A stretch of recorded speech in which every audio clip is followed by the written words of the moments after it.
precioso Pai. Tua presença é tão boa, tão maravilhosa. Tua unção, Senhor, acalma o nosso coração. Tua unção traz força ao cansado, renova o alento. Deus, não há nada mais sublime do que a presença do Senhor.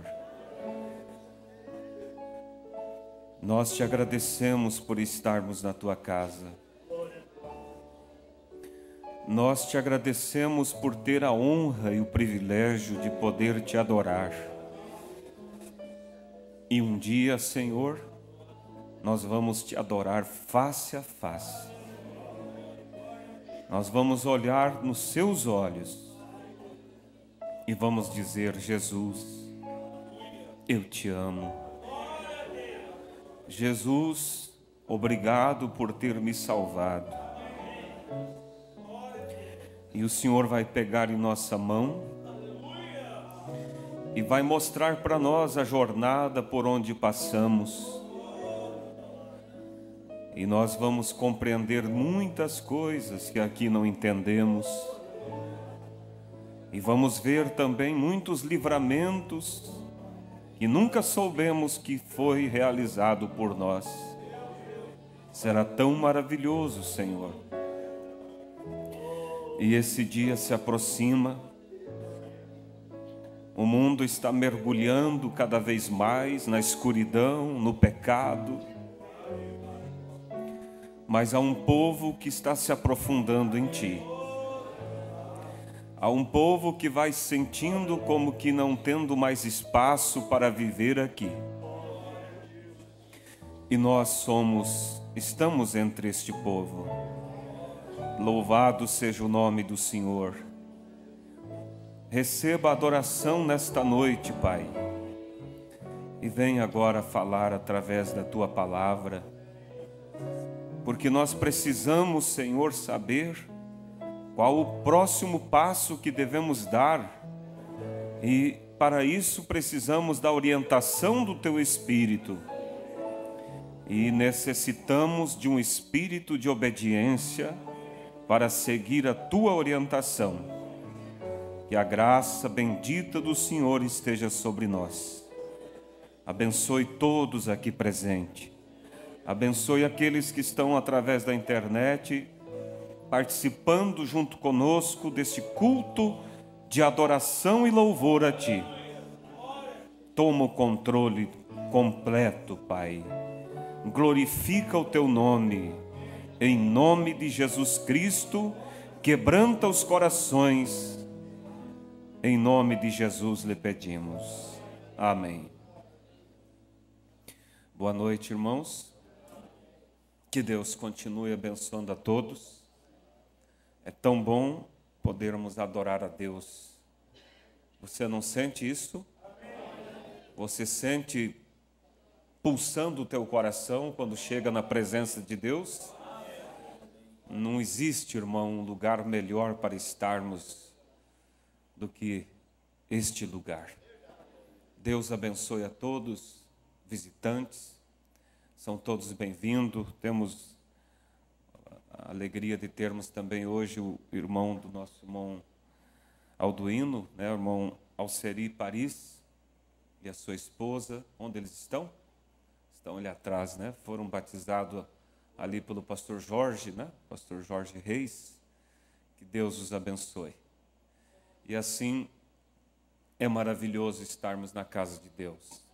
Também enviamos nossa saudação a todos que estão participando através da internet. Nossos irmãos ali de Cruzeiro do Sul estão nesse momento tendo culto juntamente conosco. E nós queremos dizer a eles que nós os amamos. Vocês amam eles, irmãos? Pode levantar a sua mão. Nós os amamos de todo o nosso coração. E desejamos que Deus continue abençoando aquela obra, aquela parte da noiva de Cristo ali naquele estado, e assim todo o povo de Deus espalhado por todas as partes Eu me lembro de profeta Elias, ele estava fugindo de Jezabel, e ele queixou para Deus e disse: Senhor, mataram os teus profetas, somente sobrou eu. Estou sozinho e ainda procuro minha vida. E para surpresa dele, Deus disse: não, eu tenho 7.000 ainda, que não se dobraram perante Baal.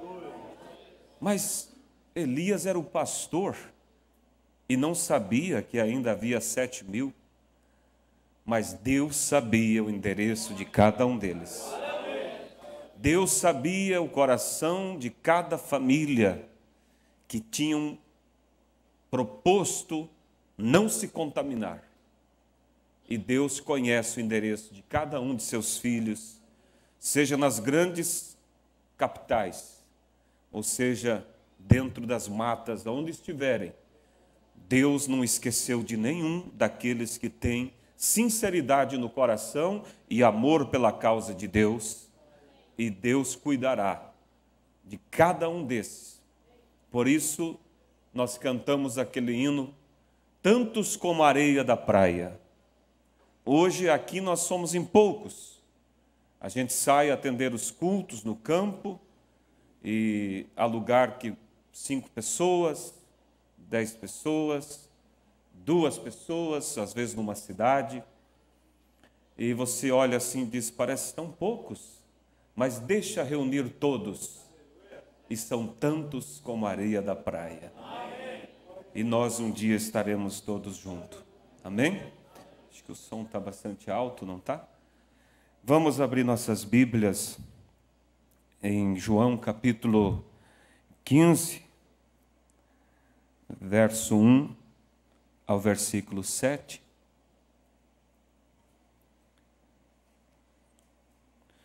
São João, capítulo 15, versículo 1 ao 7.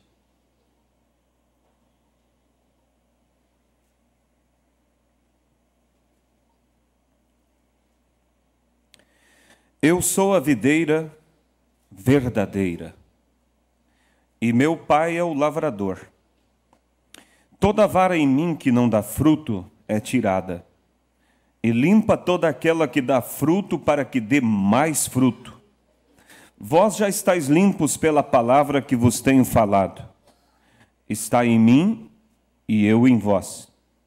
Como a vara de si mesma não pode dar fruto se não estiver na videira, assim também vós, se não estiverdes em mim. Eu sou a videira, vós as varas. Quem está em mim e eu nele, esse dá muito fruto, porque sem mim nada podeis fazer. Se alguém não estiver em mim, será lançado fora, como a vara, e secará. Se alguém não estiver em mim, será lançado fora como a vara, e secará. E as colhem e lançam no fogo e ardem. Se vós estiverdes em mim, e as minhas palavras estiverem em vós, pedireis tudo o que quiseres, e vos será feito. Amém? Você pode ler juntamente comigo o 7. Se vós estiverdes em mim, e as minhas palavras estiverem em vós, pedireis tudo o que quiserdes, e vos será feito. Podeis assentar, irmãos? Nós tivemos esta manhã um culto maravilhoso, uma palavra abençoada através do pastor Darcy. E aqueles que vieram foram realmente abençoados.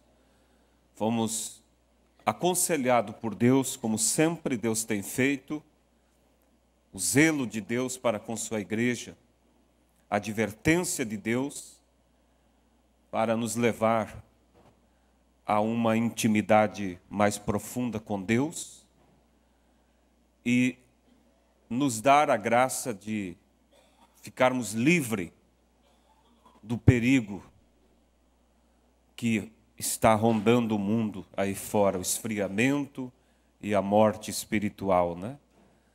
Foi falado sobre apenas um conselho: não se afaste de Deus.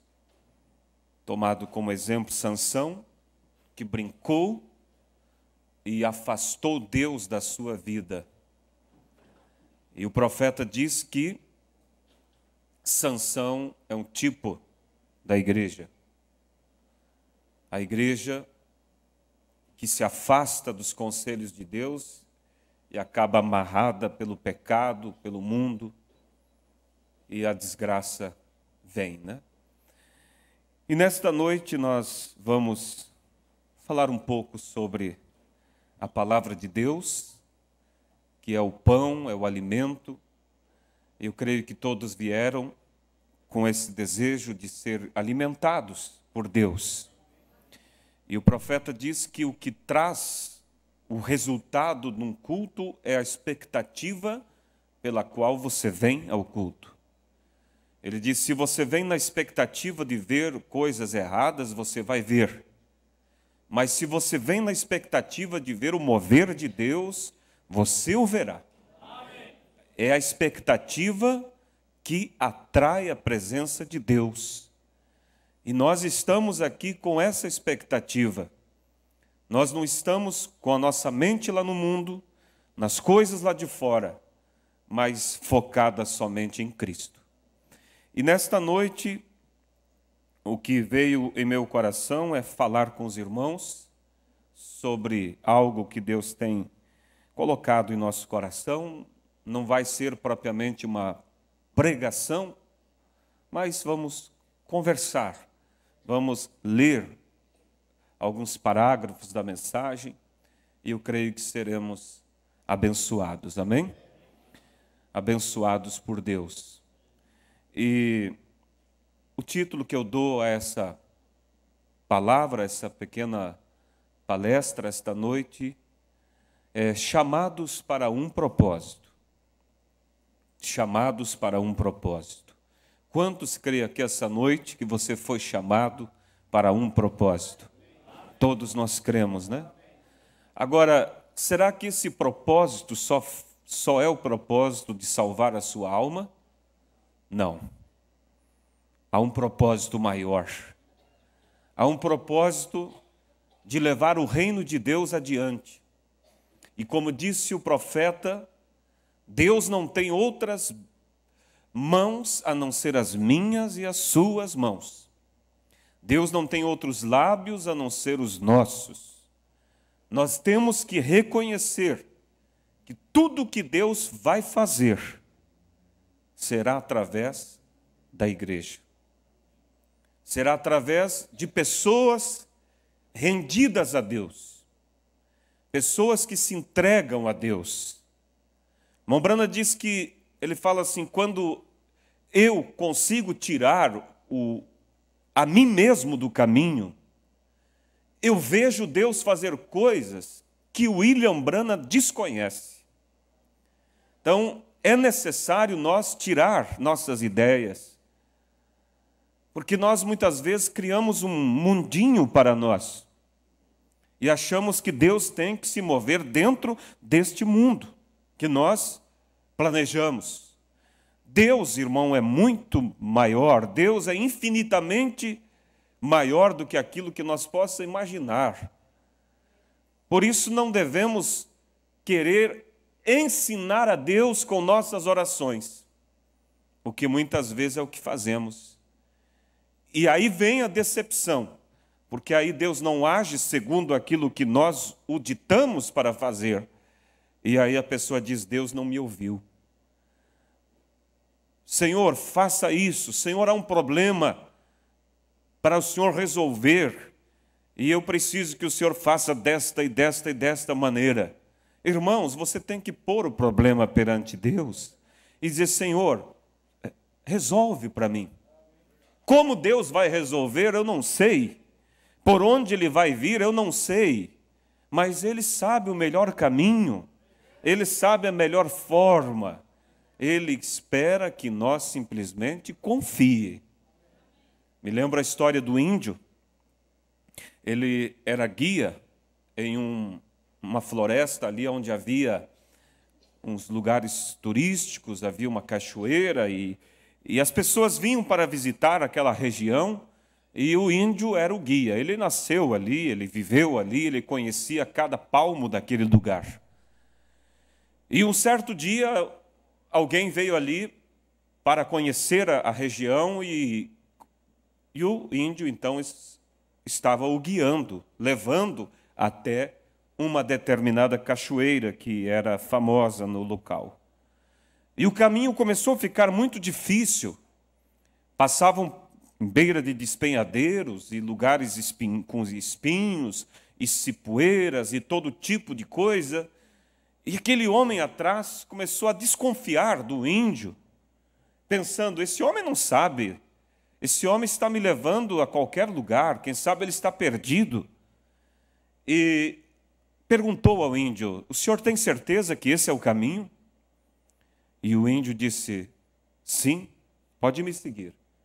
Andava mais um pouco e o homem indagava de novo, olha, não há um caminho melhor para nós irmos? Ele disse, não, esse é o caminho, vamos seguir. Andava mais um pouco, aquele homem de novo, mas tu tens certeza que esse é o caminho? Só tem esse? Olha o lugar. Não há, porventura, um caminho mais seguro para irmos? E aquilo foi deixando aquele índio enojado e cansado da situação. De repente, quando o homem o indagou outra vez, o índio virou-se para trás e disse assim, eu sou o caminho, me siga. Em outras palavras, não fica perguntando, eu sei o caminho, eu sou o caminho. Não precisa você perguntar. E assim, irmãos, Jesus disse, eu sou o caminho, a verdade e a vida. Você está seguindo a Ele? Não indague. Por que disso? Por que daquilo? Tudo contribui para o bem dos que amam a Deus. Disse o profeta, quando você começa a passar por um vale difícil na vida, problemas, situações, você ora e parece que aquilo não se resolve, Mombrana diz, você tem que parar e examinar a sua vida. Se tudo está bem contigo, na altura do seu conhecimento, você está vivendo o que você conhece, então encare aquela situação como uma prova. Mas se você está vivendo de forma errada, em pecado, o profeta diz, então aquilo é uma advertência de Deus. É assim que nós fazemos, devemos fazer. Saber que nada acontece na vida de um crente por acaso. Nada. Como disse o pastor Febrônio, eu não creio que um homem de Deus anda à toa. Você diz, olha, aconteceu algo por acaso. Irmão, nossa vida, nossos passos, se a tua vida está entregue às mãos de Deus, ela é conduzida por Deus. Ele guia os passos do justo. Agora, se você faz por conta própria, decide por conta própria, aí é outra situação. Mas se o teu caminho está entregado nas mãos de Deus, descanse. Descanse. E saiba que nós fomos chamados para um propósito. E o Deus Todo-Poderoso tem o controle de tudo. Eu preguei uma vez aqui uma mensagem, não lembro direito o título, mas foi como que Deus está no controle, o Deus não perdeu o controle. E eu usei como base a escritura onde Atália, aquela mulher, matou, vocês lembram?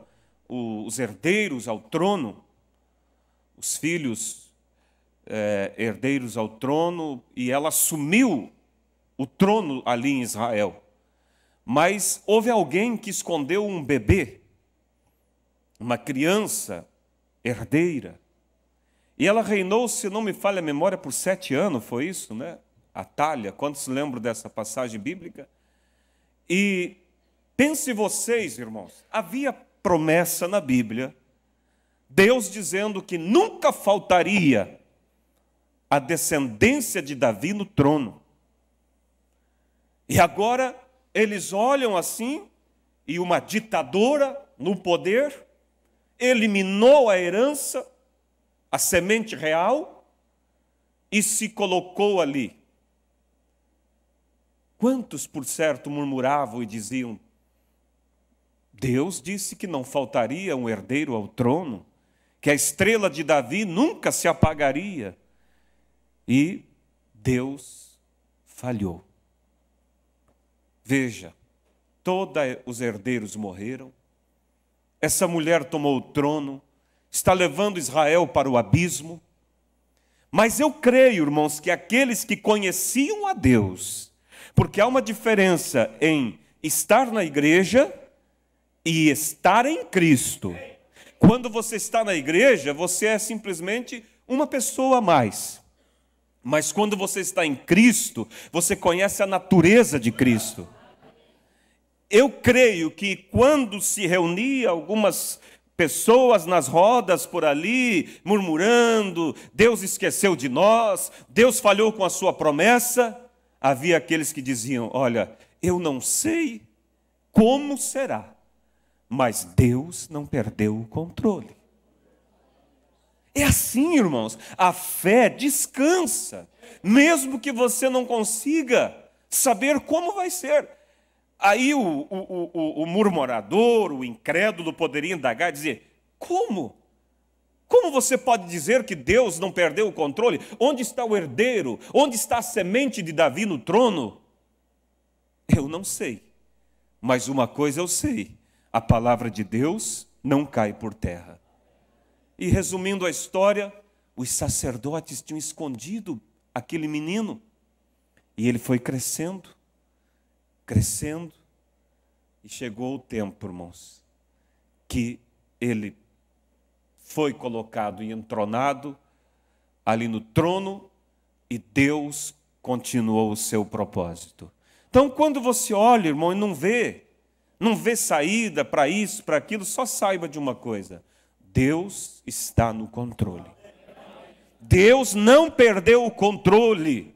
Uma vez eu visitando algumas pessoas numa cidade onde houve muitos escândalos em grupos da mensagem, doutrinas, divisões, e muitas pessoas acabaram desviando e simplesmente se afastando. E eu estava visitando ali algumas pessoas afastadas, pessoas que se escandalizaram, e tentando os animar a se posicionar por Cristo. E fui até uma família. Então aquele homem, aquele irmão, olhou para mim e disse assim: a mensagem virou uma colcha de retalho. Quer dizer, virou uma confusão. Eu disse: não, senhor. As pessoas podem, grupos podem ter causado muitas coisas das quais nós não concordamos, mas a mensagem é Cristo. A mensagem continua sendo a mensagem. E se alguns se enveredaram para um lado, para o outro, há um povo que ainda continua olhando para a nuvem e para a coluna de fogo.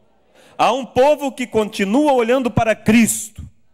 Há um povo que sabe que Deus ainda é Deus e que a mensagem ainda é a palavra do Senhor e que ela nos conduzirá ao arrebatamento. Amém? E nisso nós descansamos. Então nós fomos chamados, igreja, para um propósito, para salvar a nossa alma e, além do mais, para dar continuidade.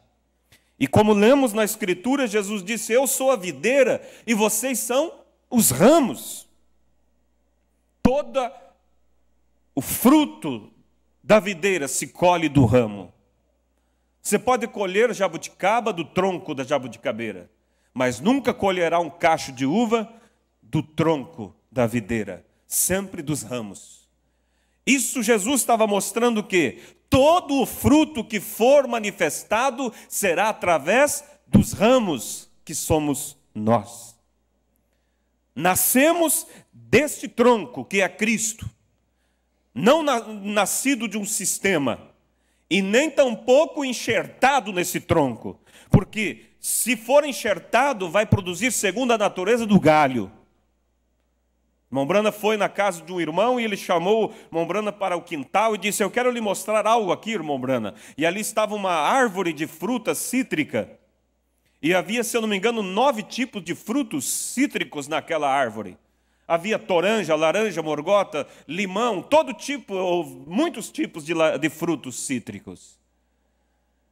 E irmão Brana disse: mas como? Ele disse: bem, eu enxertei todos esses tipos, qualidades neste tronco. Por isso você vê todo esse tipo de frutas.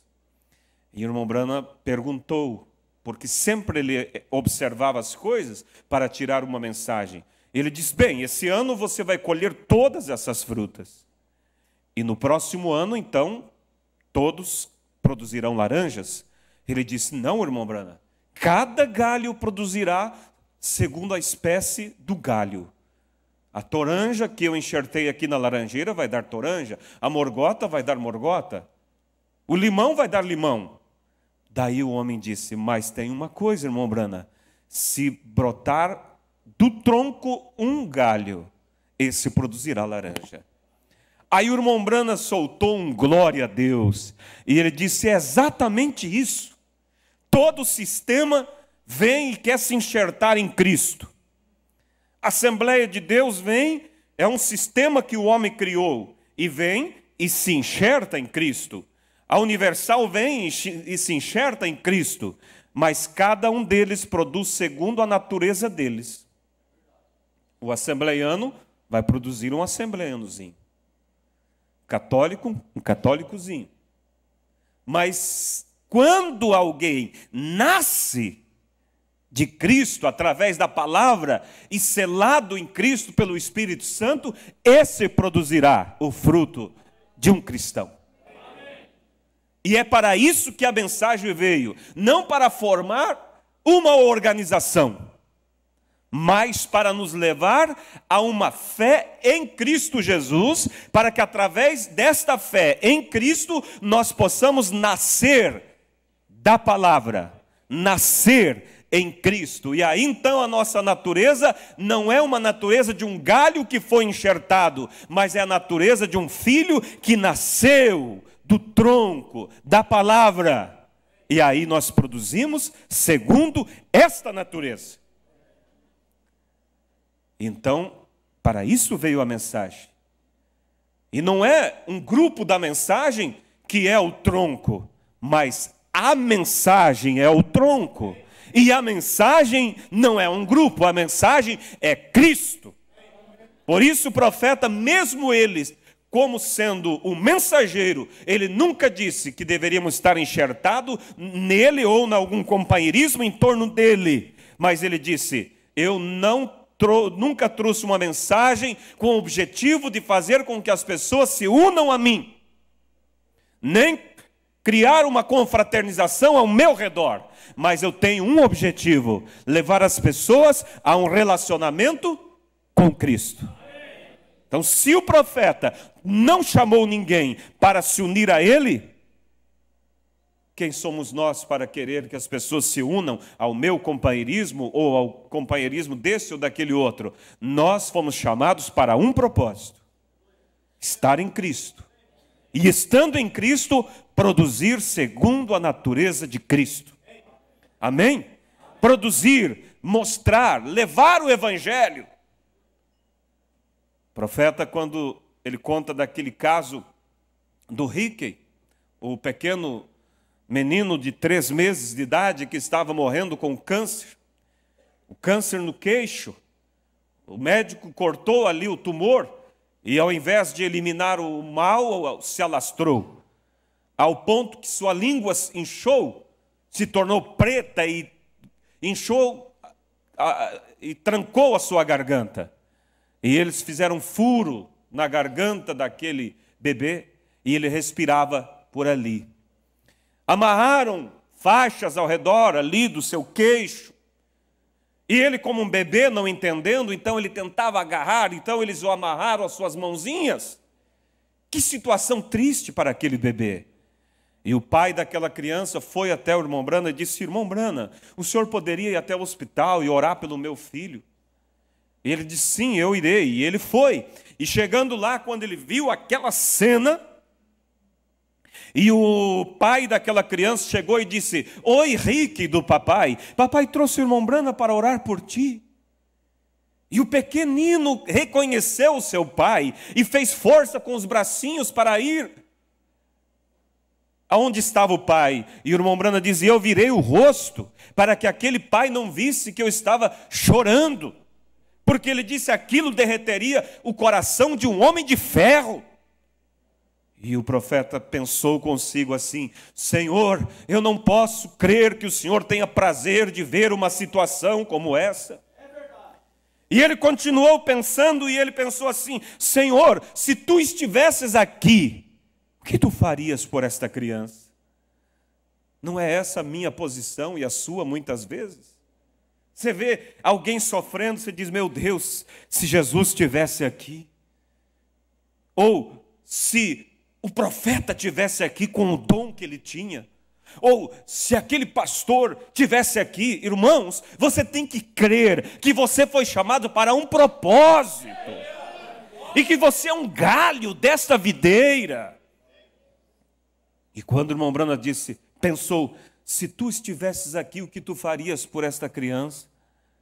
Ele ouviu uma voz que disse, eu estou esperando para ver o que você vai fazer por ela. É isso, irmãos. Deus está esperando para ver o que nós vamos fazer pelas pessoas. Um irmão chegou para um determinado pastor e disse, pastor, essa noite eu não dormi. Eu chorei a noite inteira pelas almas perdidas. E o pastor olhou para ele e disse, interessante. Você chorando pelas almas perdidas, e as almas perdidas chorando para que alguém vá até elas e fale de Cristo. Nós precisamos agir.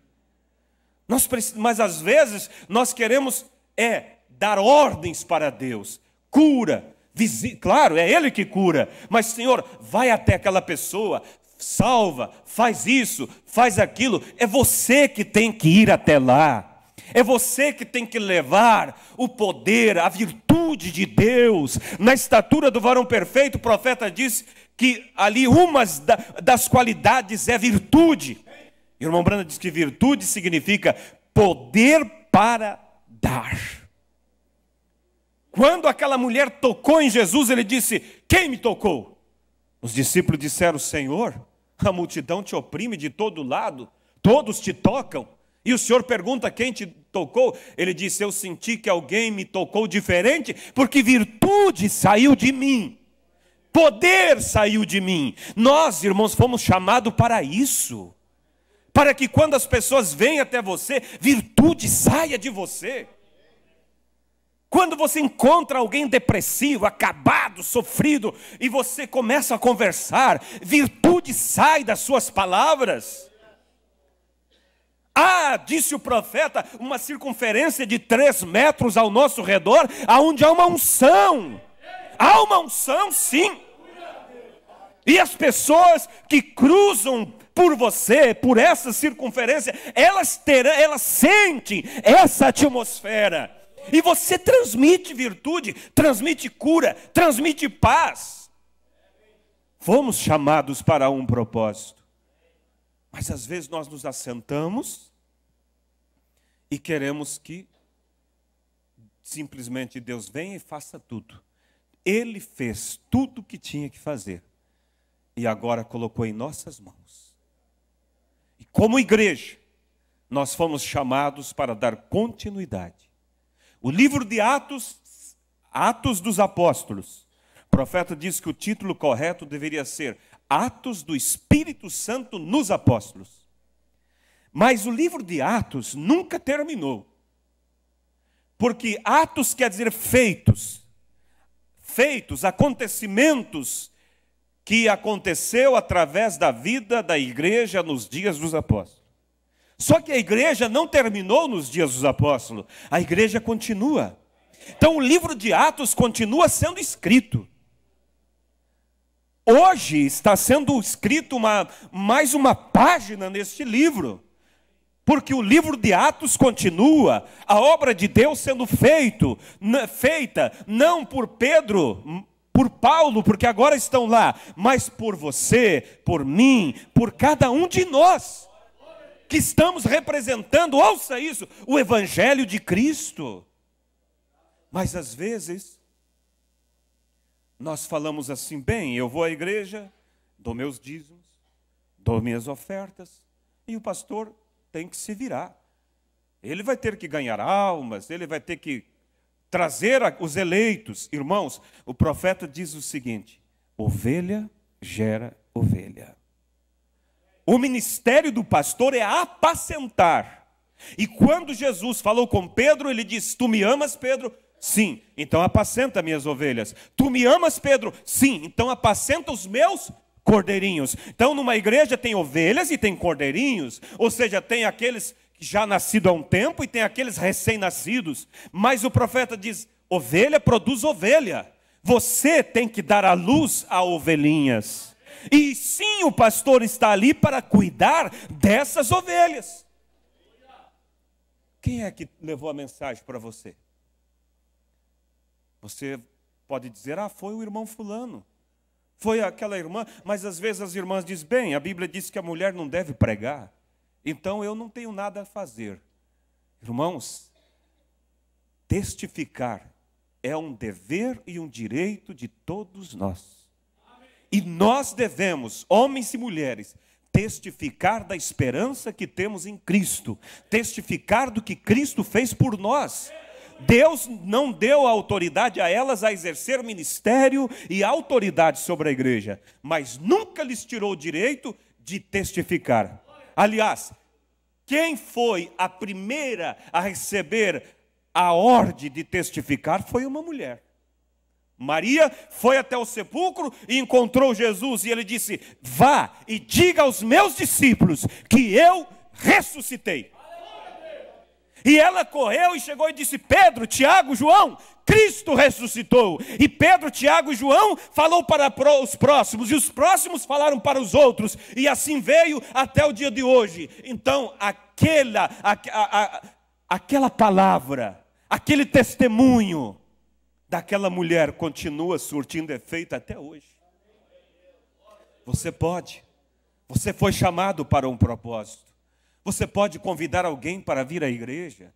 Você pode entregar um folheto. Você pode.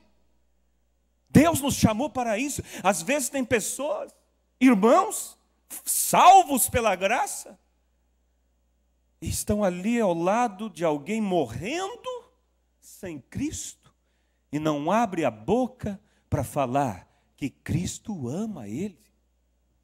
E há um velho hino que diz assim: nunca ninguém me falou de Cristo, não me falaram de Cristo. Haverá sim naquele dia dedos apontando para pessoas salvas.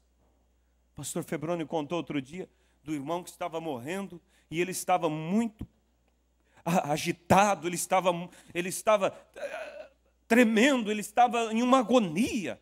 E o pastor olhou e disse: irmão, o senhor está com medo de morrer? O senhor não está preparado? Ele disse: pelo contrário, pastor, eu estou preparado, mas eu estou com vergonha, porque em poucos minutos eu terei que encontrar com ele, e eu estou com minhas mãos vazias. Nunca fiz nada, nunca falei de Cristo, nunca trouxe uma pessoa na igreja. Então não deixe, testifique. Ah, mas eu não sei pregar. Será que você não sabe falar para aquela pessoa moribunda? Alguém chega e diz: olha, a vizinha ali, o médico deu 15 dias de vida. Você vai somente dizer: ah, tadinha dela. Vai até ela, visita ela. Eu não sou um pregador, mas você é um salvo pela graça. Diga para ela: olha, vizinha, sabe que Jesus te ama? Sabe que Jesus pode te curar?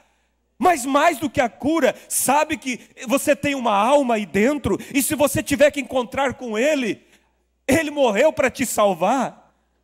Tudo que Ele espera é que você o reconheça como Salvador, peça perdão dos seus pecados, chama Ele, convida Ele para morar em seu coração, diga: Senhor, eu te aceito. Será que você não sabe falar isso?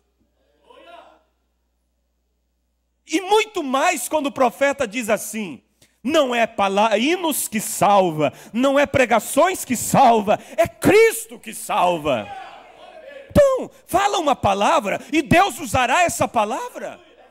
Deus ungirá essa palavra. Eu lembro do testemunho do irmão Celeste, não sei se ele está aqui, há muitos anos, 30 anos atrás, eu acho, trabalhando ali como pedreiro, construindo ali, ainda quando a Sadia estava sendo construída, e havia um colega de serviço, e aquele colega disse assim: fulano, alguém que recebe o batismo do Espírito Santo pode se perder?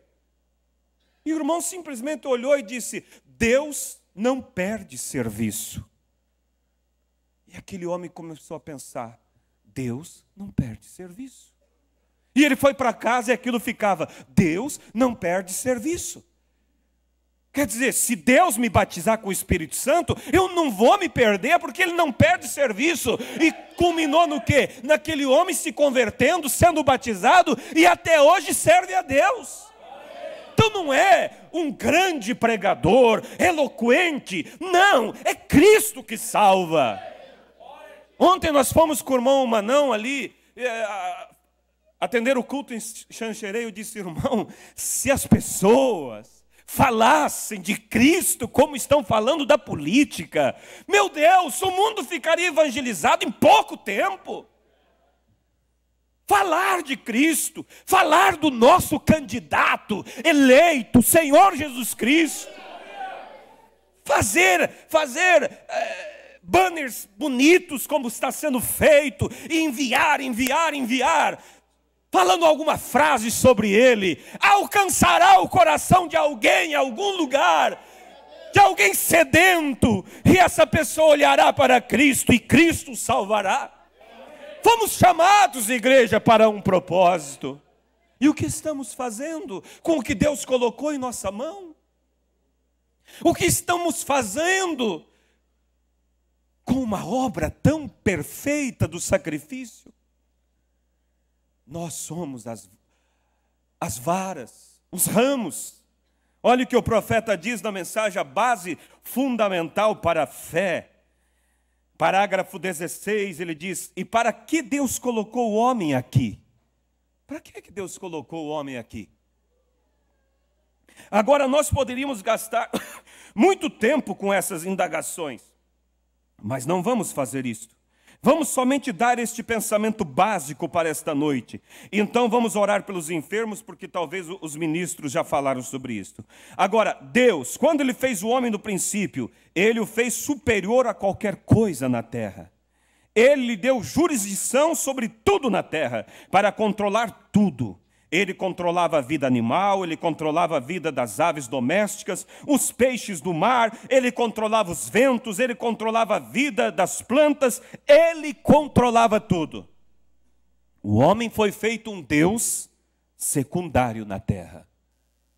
Não é o que a Bíblia diz: vós sois deuses?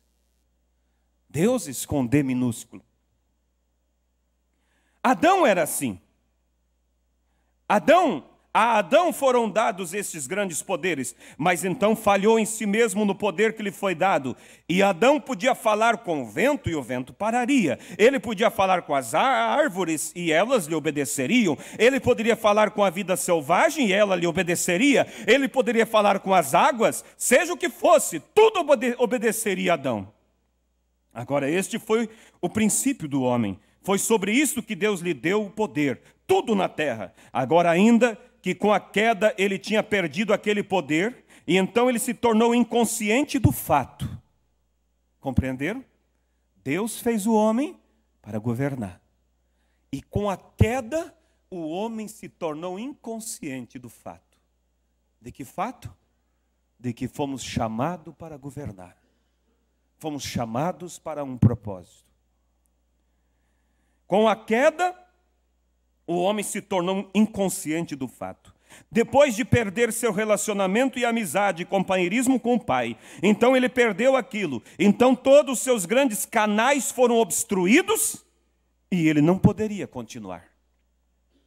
Agora, o que Adão era em Deus, Cristo, agora, ouça só, o que Adão era em Deus, Cristo tem nos redimido de volta aquilo. Sim, igreja. Tudo que Adão era, Deus redimiu para nós. É um direito seu. É um direito seu. Há poder nas suas mãos. Não é por acaso que ele diz, e imporão a mão sobre os enfermos. Há um caso de uma peste, e morreu muitas pessoas, foi uma epidemia, chegou a ser uma pandemia, foi algo horrível. Muitas pessoas morrendo, médicos morrendo, eram contaminados ao tratar dos pacientes. E havia aquele local onde estava aquela inúmera quantidade de doentes. E um pastor se colocou para orar por aquelas pessoas. E alguém disse, não, o senhor não pode entrar ali. Os médicos estão morrendo. Ele disse, não há problema, eu entrarei. E ele começou a orar, e ele foi entrando e nenhum mal lhe acontecia. E ele orava pelas pessoas, e as pessoas eram curadas.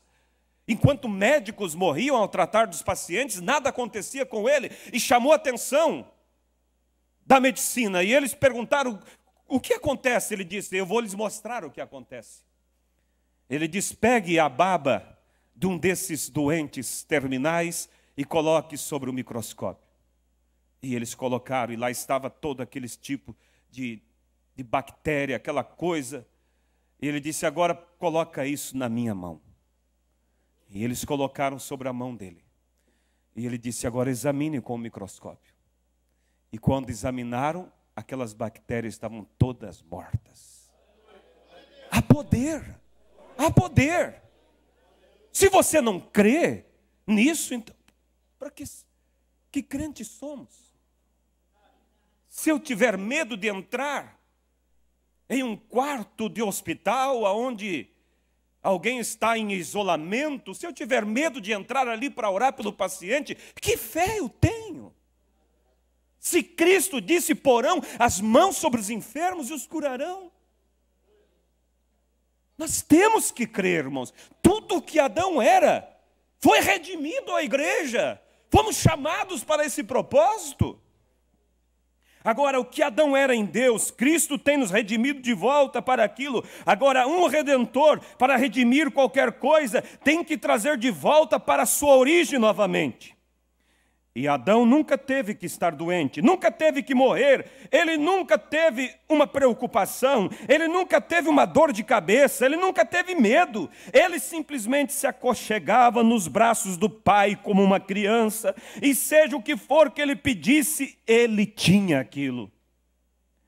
Tudo o obedecia, porque ele era um filho de Deus, e o filho é herdeiro de todas as coisas. Amém?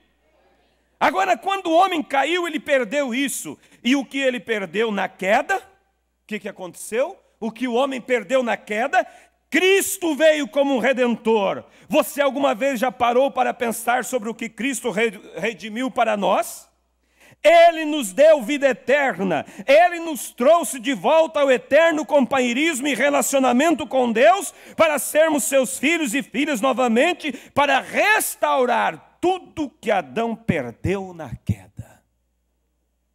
Agora a importância disto é, desde que ele restaurou o homem de volta ao seu lugar, com a queda o homem perdeu a consciência do motivo pelo qual o Pai o colocou aqui na terra para fazer. Em outras palavras, todo o encanamento, podemos dizer assim, em nosso cérebro, e as tomadas, a fé, foram obstruídas com os negócios, com a vida no lar, com os prazeres domésticos, os afazeres domésticos. Tudo isso tornou tão obstruído ao ponto que Deus não pode operar através desses canais, para o qual ele fez o homem. Isso aqui me preocupou, irmãos, quando eu li. Que o profeta não está dizendo aqui que os canais foram obstruídos pelo pecado, pelas novelas. Isso nós sabemos que isso aí tranca. Mas ele está dizendo aqui que Deus não pode operar, porque os canais foram obstruídos pelos negócios. Negócios. Quando toma o lugar de Cristo. Não é errado trabalhar, mas quando você põe aquilo em primeiro lugar, obstrui o canal. Também ele diz, com a vida no lar. Mas o que tem de mais nobre do que a vida no lar? Mas quando a vida no lar toma o lugar de Cristo, obstrui o canal. Os afazeres domésticos. Obstrui o canal quando aquilo está acima das coisas de Deus. Então, nós nos perguntamos nessa noite, como está o nosso relacionamento com Deus? Daí ele diz, tudo isso se tornou tão obstruído, ao ponto que Deus não pode operar através desses canais para o qual ele fez o homem. Agora, quando Deus fez o corpo humano, cada pequena parte tinha sua função, os dentes, a língua, os olhos, o nariz. Deus fez todas as coisas no corpo para estar em perfeita operação, para fazer o homem viver. E se Deus moldou o homem, o corpo humano, quanto mais ele tem moldado e colocado em ordem o corpo da igreja, a igreja. Captou? Se ele colocou cada membro do nosso corpo em perfeita ordem para que o nosso corpo viva, quanto mais ele tem colocado os membros do corpo de Cristo. Tudo em ordem. Deus projetou o corpo humano. E ele certamente projetou o seu corpo, o seu filho, a igreja. E ele nos projetou para estarmos em lugares celestiais em Cristo Jesus e termos estas obras sobrenaturais de Deus, tomadas através dos dons do Espírito, com as profecias e sabedoria e conhecimento e dons de cura. E todos estes outros diferentes dons são tomadas, pelas quais Deus deixa sua revelação fluir para o povo. E não tanto como um indivíduo, mas como uma unidade. Nós estamos todos juntos num grande corpo de crentes. E como nós entramos neste corpo, o corpo místico do Senhor Jesus, por um Espírito somos todos batizados neste corpo. Agora, Satanás, pelas leis do pecado e da morte, faz tudo o que o pecado e a morte conseguiram produzir para enviar um câncer. O homem reconhece isto, recebe isto. Está vendo? O diabo, ele, pelas leis do pecado, faz produzir um câncer. E o homem reconhece o câncer e recebe. Pela dúvida, pela falta de fé. Estão captando? O homem reconhece isso e recebe. Satanás envia dores de cabeça e nós reconhecemos e recebemos as dores de cabeça. E Satanás, através de seu poder, pode fazer suas leis, escuta isso, trabalharem no homem.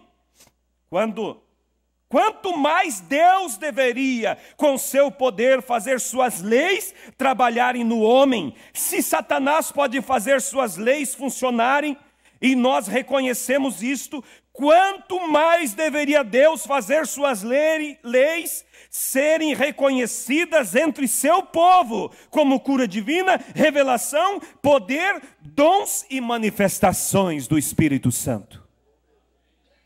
Que Deus não deixe isso passar por alto, irmãos. Ou melhor, que você não deixe. Se o diabo, pela incredulidade, faz as pessoas reconhecerem a enfermidade e receberem, quanto mais nós deveríamos reconhecer o que Deus faz e receber a cura, receber o batismo do Espírito Santo. A lei do pecado e da morte trabalha nas pessoas, mas a lei da liberdade de Cristo tem vindo a nós para nos libertar dessas coisas. Então eu creio nisto com todo o meu coração. Eu creio que nós estamos nos aproximando da era quando as pessoas reconhecerão essas coisas, que nós temos tido tantas vãs filosofias e assim por diante, e ensinando o que não deveria, até que isso tem colocado a mente humana numa revolução de pensamentos sobre isso e aquilo, e levando para longe da palavra de Deus. Tanta teologia, tanta manobra, e o profeta diz que leva a mente das pessoas para longe da palavra. Vamos voltar à simplicidade do Evangelho. Como eu tenho falado, olha só, irmãos, a fé não vem por jejuar. Não está errado jejuar, mas a fé não vem pelo jejuar. A fé não vem por orar ou por ler um bom livro. Tudo isso é bom. Jejuar, orar e ler um livro é bom. Mas a fé vem por algo que é colocada no coração humano e lhe diz que tão certo como vieste à igreja nesta noite, você voltará para casa. Compreendeu? A fé vem por esta confiança. Como assim? Quantos crê que vocês vieram na igreja e voltarão para casa hoje? Levante a mão. Isso é fé. Você tem fé que vai voltar para casa. O profeta diz, então a fé não é gerada por ler um bom livro, mas por confiar na palavra. Porque você disse para você mesmo, eu vou à igreja e depois eu volto. E você crê. Agora, não vou eu crer na palavra que disse que eu colocaria a mão nos enfermos e eles seriam curados? Isso deveria gerar fé. Não vou eu ter fé que o Espírito Santo é para mim, quando a Bíblia diz, arrependei-vos, cada um de vós seja batizado em nome de Jesus Cristo para perdão dos pecados e recebereis o dom do Espírito Santo. Não vou eu crer que o Espírito Santo é para mim? Eu não sei se vocês estão compreendendo. A fé é isso, a fé é por crer na palavra. Assim como você creu, que você veio à igreja e vai para casa à noite.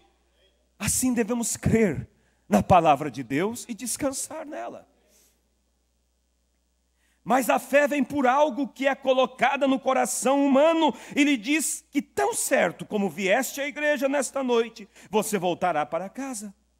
Você disse à sua esposa que estaria em casa depois que o culto terminasse. Você fez isto inconscientemente. Você simplesmente sai, entra no carro e vai para casa. Agora, você não poderia fazer isso a menos que você pudesse ter fé que faria.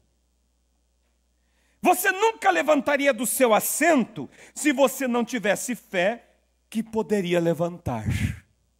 Mas deixa eu parar aqui. Você levanta inconscientemente. Você não pensa assim, eu vou levantar. É que você creu de que você pode se assentar e levantar. E aquilo se torna comum na sua vida. É isso que Deus quer quanto à palavra, irmãos. Você crê tão profundamente que se torna algo inconsciente. Você nem percebe quando você diz, Satanás, saia. Porque você sabe que aquilo é a palavra. Entendeu? Você, quando terminar o culto, você não vai pensar assim, agora eu vou me levantar. Não, você chegou a crer que você pode fazer isso e você faz inconscientemente. E Deus está esperando que a igreja creia na palavra dele de tal forma que quando surge um problema, você simplesmente diz, sai da minha frente. Porque você creu, descansou. Fomos chamados para esse propósito, irmãos. Vamos buscar isso. Vamos desejar isso. Agora, você não poderia fazer isso a menos que você pudesse ter fé que faria. Você nunca levantaria do seu assento se você não tivesse fé que poderia levantar. Mas você tem feito isso tanto que você se acostumou tanto com estas leis, que isso se torna uma coisa natural. E agora, se nós pudéssemos nos entregar completamente a Deus e a sua vontade, e nos livrássemos de nossos próprios pensamentos, e simplesmente deixássemos a mente de Cristo estar em nós, aquelas mesmas operações do Espírito trabalhariam através de nós, exatamente como as coisas naturais acontecem, exatamente a mesma coisa, porque nós fomos primeiramente criados para aquele propósito, para controlar, para governar e louvar a Deus, e viver para Deus. Agora Jesus disse: se vós estiverdes em mim, em minhas palavras estiverdes em vós, pedireis tudo o que quiseres e vos será feito. Se vós estiverdes em mim, em minhas palavras estiverem em vós. Agora, o Pai e sua palavra são inseparáveis, porque a palavra é seu Filho. No princípio era a palavra, e a palavra estava com Deus, e a palavra era Deus, e a palavra se fez carne e habitou entre nós. Deus e sua palavra são inseparáveis. Você não pode ter Deus sem ter sua palavra. E quando você tem a palavra dele, você o tem. Se você quiser voltar um pouco mais na história, você poderia ver a sua palavra. No princípio era a palavra. Mas o que é a palavra? Uma palavra é um pensamento manifestado, um pensamento expressado. Deus, no princípio, teve um pensamento e falou. E aquele pensamento se tornou uma palavra. E a palavra se materializou. Então, tudo que Deus falou em sua palavra, recebida no canal correto, materializará aquela palavra para qualquer coisa que a promessa estiver por detrás. Deus fará aquilo. Ele está obrigado a isto. Então, se vós estiverdes em mim, minhas palavras estiverdes em vós, então você tem Deus, a palavra está em você, e você crê na palavra da mesma maneira que você crê em Deus, porque a palavra é Deus. Amém? Porque a palavra é Deus, e eles são inseparáveis. Então, se você tem a palavra de Deus em você, você tem a vida de Deus em você. Você tem Deus em você. E seja o que for que a palavra de Deus falar a respeito, terá que acontecer exatamente como foi falado por Deus. Escuta agora. Jesus disse: o que quer, não perca isso. Jesus disse: o que quer que pedires ao meu Pai em meu nome, eu o farei. Você já se deu conta do que isso significa? Você percebe que se você for diante de Deus em nome de Jesus, é como se fosse o próprio Jesus orando? Já se deu conta disso? Se você for diante de Deus e orar sobre determinada coisa em nome de Jesus, é como se fosse o próprio Jesus orando. Você foi chamado para um propósito. Não sou mais eu orando, se eu venho em nome dele, e ele reconhece o seu nome. E Jesus disse: o que quer que pedires ao Pai em meu nome, eu o farei. Então, quando eu vou ao Pai em nome de Jesus, não sou eu orando mais, é Jesus. É seu Espírito orando através de mim. Então eu tenho que receber o que estou pedindo, porque ele disse isto, e é a própria palavra de Deus. A palavra não pode fazer nada mais do que produzir exatamente o que ela disse. Vamos nos colocar de pé. Feche vossos olhos. Creia que você foi chamado para um propósito. Pare de lamentar. Tome posição. Exerça a autoridade que Deus te deu. Faça alguma coisa pela obra. Faça alguma coisa pelo Evangelho. Propõe em seu coração, escuta isso. O Espírito Santo está falando não para as paredes. Eu pergunto a vocês: a salvação é boa para ti? Será que não é? Poucos disseram amém. A salvação é boa para ti? Amém. Então ela é boa para o seu vizinho também. Então proponha no seu coração e diga: eu vou ganhar uma alma para Cristo. Este ano eu vou ganhar uma alma para Cristo. E comece a orar sobre isso. Creia que você foi chamado para um propósito. E Deus te conduzirá. O eleito não tem estrela na testa. Por isso não sabemos quem é quem. Vamos bater então de porta em porta.